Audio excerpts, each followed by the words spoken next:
Article 81. L'âme et la volonté par Sandra Vimont. La volonté réelle est le principe évolutif enregistré à l'intérieur du noyau de l'âme. Ce principe est l'énergie de propulsion qui a permis à l'âme de descendre dans la matière dense, ce qui a ouvert la porte à la maturation de l'ego humain via l'expérience de la forme. Ainsi, sans la volonté de l'âme, il n'y aurait pas eu d'évolution possible de la conscience. Il sera un jour su que l'émergence de l'être nouveau sur la Terre aura nécessité la fusion de plusieurs principes, car ce dernier, étant loin de l'univers central et de l'esprit, n'avait que très peu de lumière pour vivre une destinée évolutive à l'intérieur de son ego. Les principes de la volonté, de l'intelligence et de l'amour ont graduellement été rendus accessibles à l'être humain afin que ce dernier puisse entrer dans son être universel. Il devient alors apte à voyager dans les circuits caractérisant sa genèse et sa destinée. Un jour, l'ego ne pourra plus sortir de sa destinée évolutive qui le relie à la vie, car il aura arraché le noyau de la volonté à l'âme. Cela veut dire qu'il aura appris à utiliser le flux mémoriel de l'âme pour grandir en conscience, et ce, jusqu'à intégrer la source de son réel en lui. À ce temps, il ne cristallisera plus sa conscience dans des formes mensongères, mais il vivra dans la fluidité de la vie, dans son émotion libre et dans son ressenti intérieur. La programmation de l'âme tiendra l'ego prisonnier à l'intérieur de sa propre ignorance, et ce tant et aussi longtemps que ce dernier réagira psychologiquement devant ce qu'il ne comprend pas de la vie.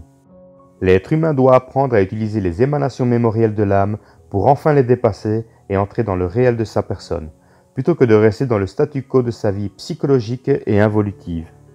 Il doit cesser de chercher un coupable quand la vie ne va pas comme il le veut, et commencer à chercher à comprendre pourquoi il vit ce qu'il vit.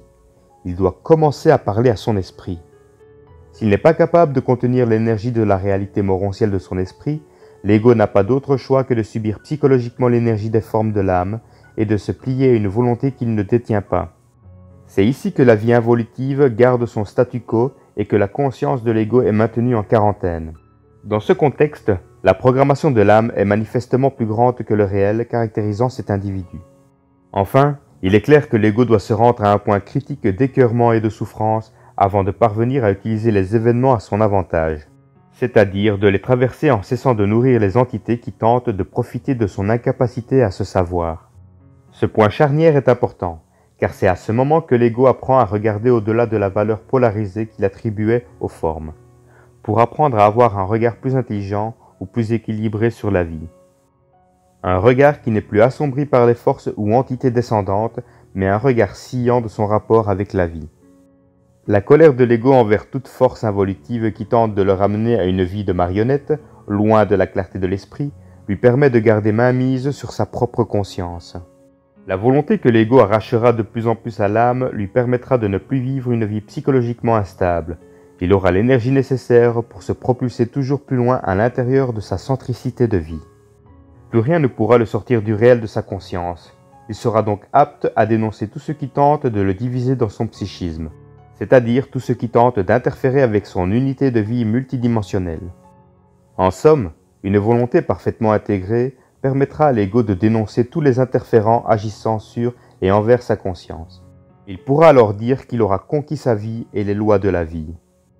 Cet article provient du site www.supramental.biz. Voix narrative d'Orion Roméo.